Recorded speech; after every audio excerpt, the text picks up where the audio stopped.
Aloha and thank you for watching this Hawaii News Now special report. We want to take you live now to a press conference with the U.S. Coast Guard here in Honolulu.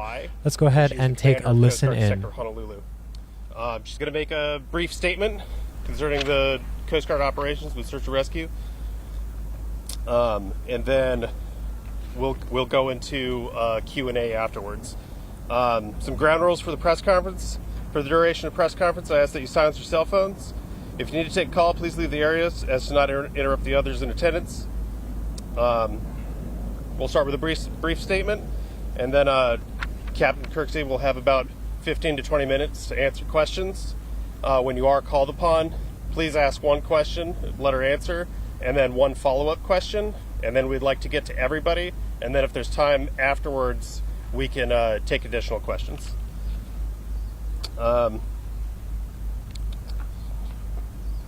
When you're called on, please state your name and your media affiliation. It'll help us ensure that we can get back to you and answer any unanswered questions. So, ladies and gentlemen, can I introduce Captain Aja Kirksey, the incident commander for the Wildfires. Thank you. Aloha, mahalo for being here this afternoon. As stated, I am Captain Aja Kirksey, the sector commander here at Sector Honolulu.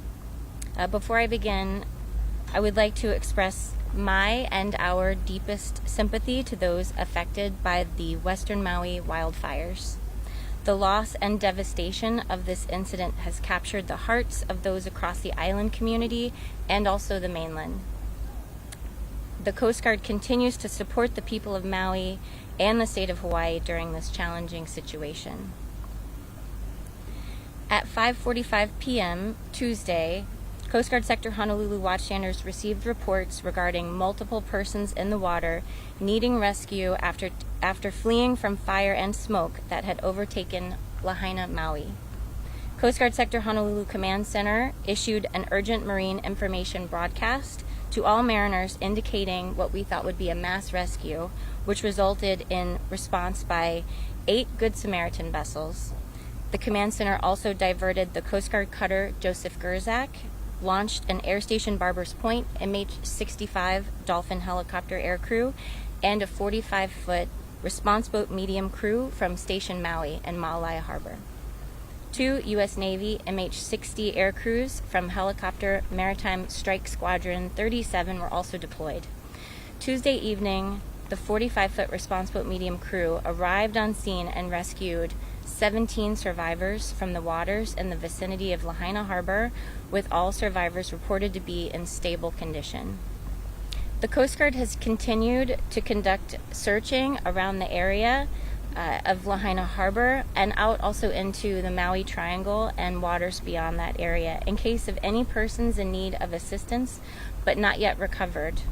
As of yesterday, search and rescue efforts extended over 15 search hours covering more than 450 square nautical miles, which doesn't include the near continuous presence of our Coast Guard cutters that were deployed. Our consolidated efforts in response to the Western Maui wildfires incident have included approximately 300 Coast Guard personnel. Our response to this incident has now expanded beyond our search and rescue mission to additional public, maritime, and environmental safety responsibilities.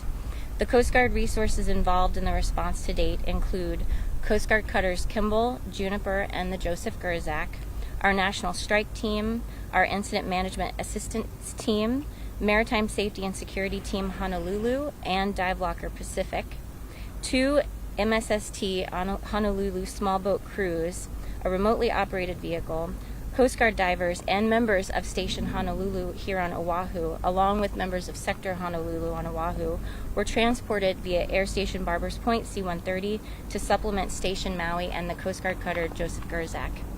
Air Station Barbers Point MH-65 helicopter crews conducted searches, and our Air Station Barbers Point C-130 provided assessment overflights along with crew and equipment transfers in Maui.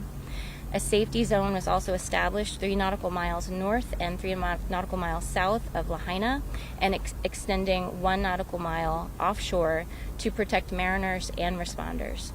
And Coast Guard divers conducted side-scan sonar operations. The Coast Guard has conducted operations around the clock, deploying units to search for survivors and to assist our partner agencies in responding to rescuing those in distress. We've deployed highly skilled teams and specialized equipment to closely monitor any potential impacts from the Western Maui wildfire on the maritime environment, including conducting aerial and maritime assessments of the extent of the impact on coastal waters, looking for any signs of pollution and other potential hazards. Our primary objective since the beginning of this response is to ensure the safety and well-being of our first responders and the affected individuals we've rescued while coordinating response efforts with our partners. The Coast Guard has played a crucial role in rescuing Lahaina residents who sought refuge in the ocean, escaping the blazes and the smoke. However, this is only possible through incredible collaboration with our partners, our first responder agencies, our federal, state, local partners, and we're just really deeply appreciative of those partnerships. Looking ahead, we're joined by a dedicated team of responders and partners, all of whom are putting forth incredible effort to provide assistance to the Lahaina community. The Coast Guard remains committed to working closely with our partners to navigate the challenges that we know are posed by this devastating incident. And regarding safety, we urge residents and visitors to remain vigilant, stay informed through official channels, and adhere to evacuation orders and safety guidelines issued by local authorities. We recognize the uncertainty that many are still experiencing. Rest assured that we will continue to communicate updates transparently as the situation evolves. Every day, Coast Guard women and men are trusted sentinels, volunteer to put their lives on the line to save others. A surface swimmer deployed into the water to save 5 people, including 2 children, from the water. A Coast Guard member who was on leave from the mainland to Maui volunteered to support our boat crews, and our members have deployed here from across the country, and they will continue to do so to respond to this incident. Our highly skilled members remain steadfast in our response efforts to help the Lahaina Harbor and Lahaina community and all of Maui. The Coast Guard and our maritime partners routinely work together, we train together, and we exercise together to exercise our capabilities to ensure that we are prepared for any disaster. And we'll continue to do that. Thank you so much. Mahalo for being here. I will now take questions with the understanding that there are still many unknowns as this incident recently occurred and is still evolving. Hi, I'm Jennifer Keller. Hey, Jennifer.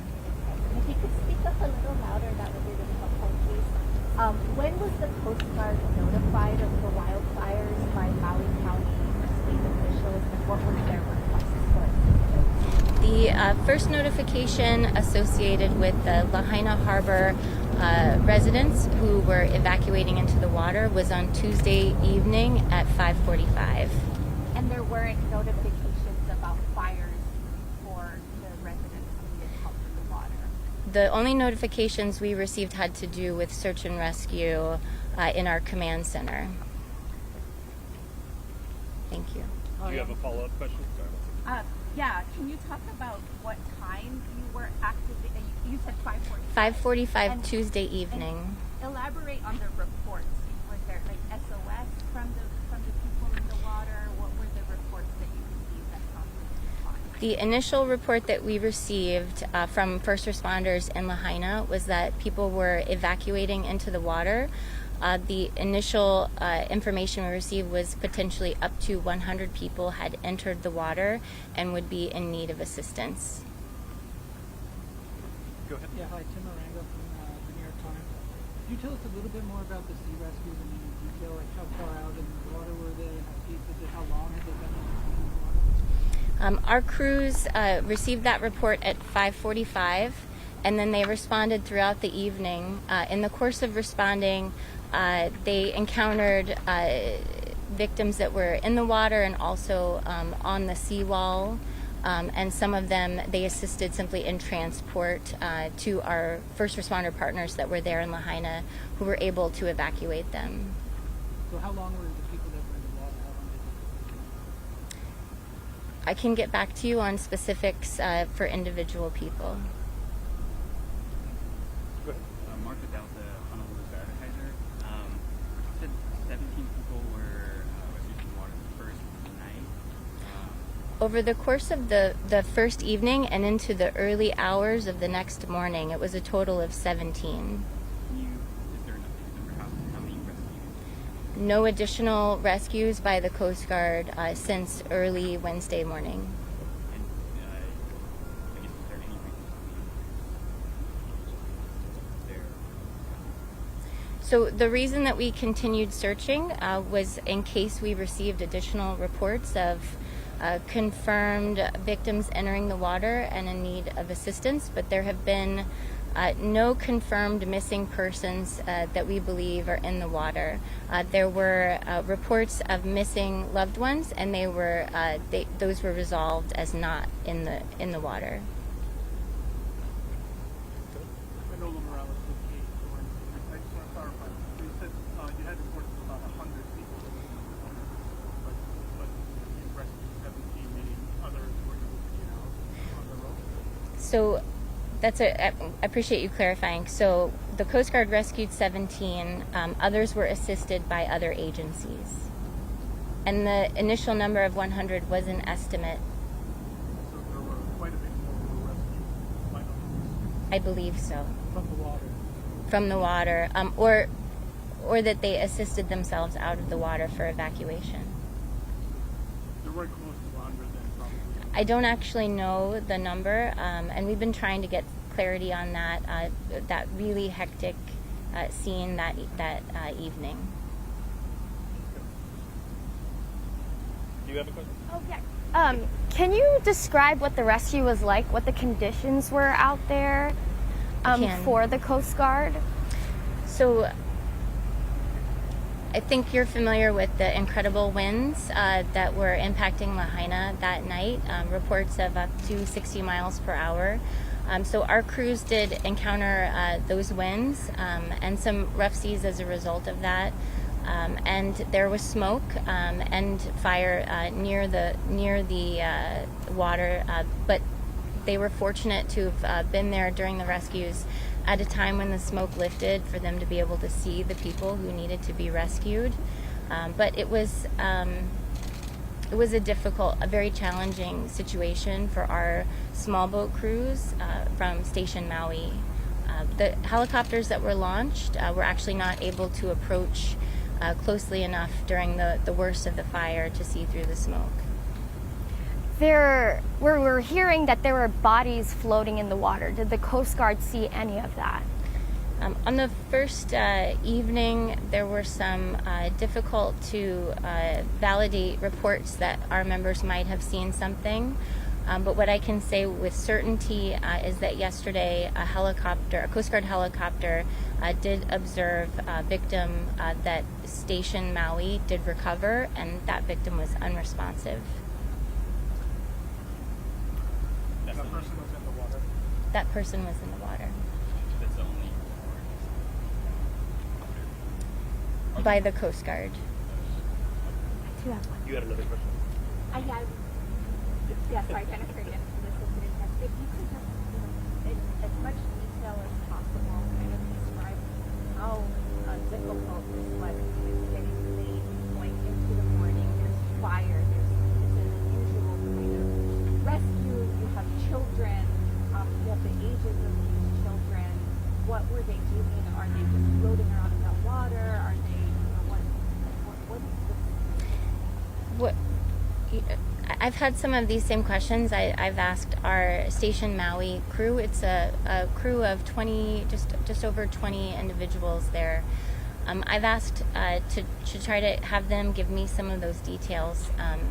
They've also been responding 24/7 ever since this started.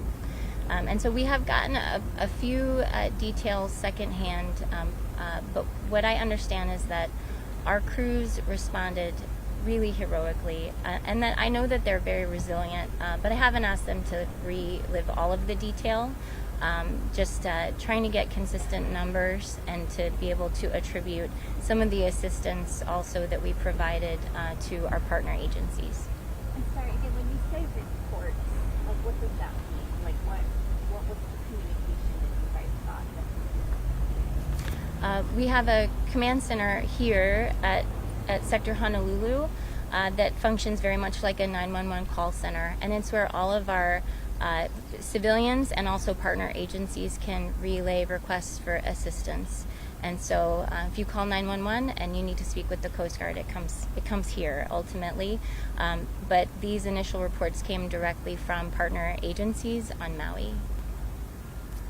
What do you get a follow? I know you mentioned among the 17 survivors were 2 children, but can you give us a full breakdown of how many adults and children you guys did rescue that day?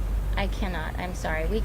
We'll continue to try to work on that. I'm just grateful that we were able to assist that many people.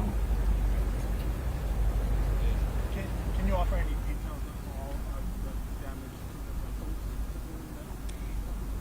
So as we transition our response from search and rescue to environmental response, the very first stage is to assess the status of the harbor.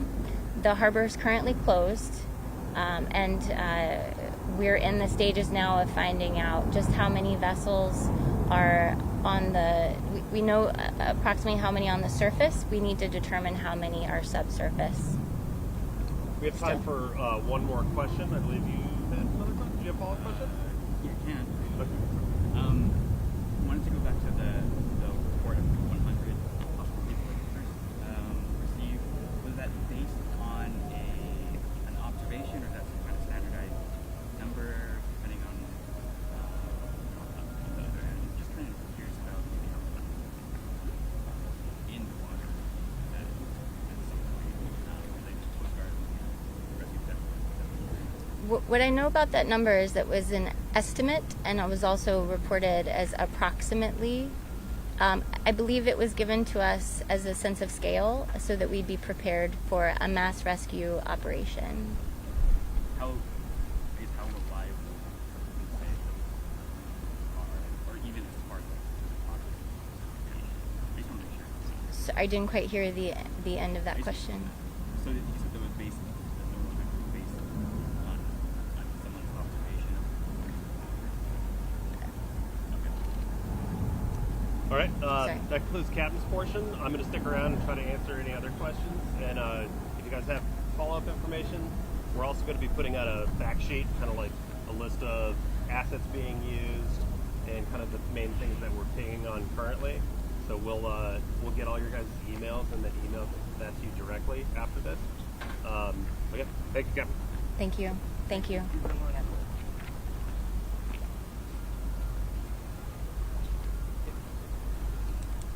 And that was a live news conference with the U.S. Coast Guard giving us an update on the number of people that they rescued, describing the situation. I want to show you this video. This is some of what they were talking about when the fires were burning. People were jumping into the water to try and escape the flames and the smoke. And we do know that there are still bodies that need to be recovered.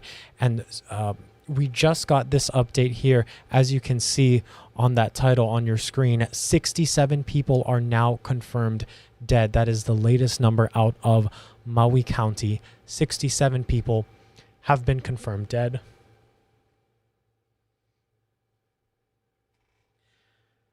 Excuse me while I try to grip the emotion.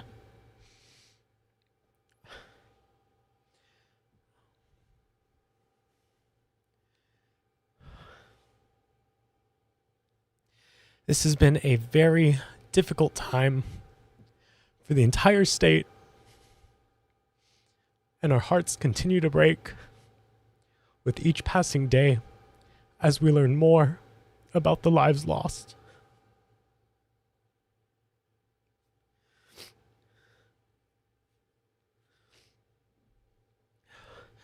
Now, I do apologize.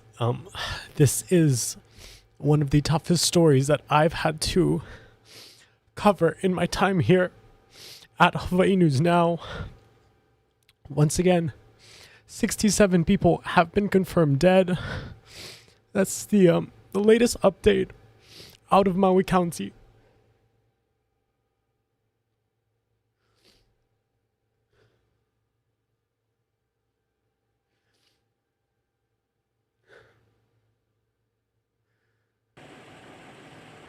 We are continuing to get the scope of the devastation there in Lahaina. We just learned minutes ago that the 12 additional fatalities were confirmed as of 1 p.m. today. Once again, I do apologize. This is not an easy time for the entire state, and we are working to bring you the very latest information. Thank you for sticking with Hawaii News Now.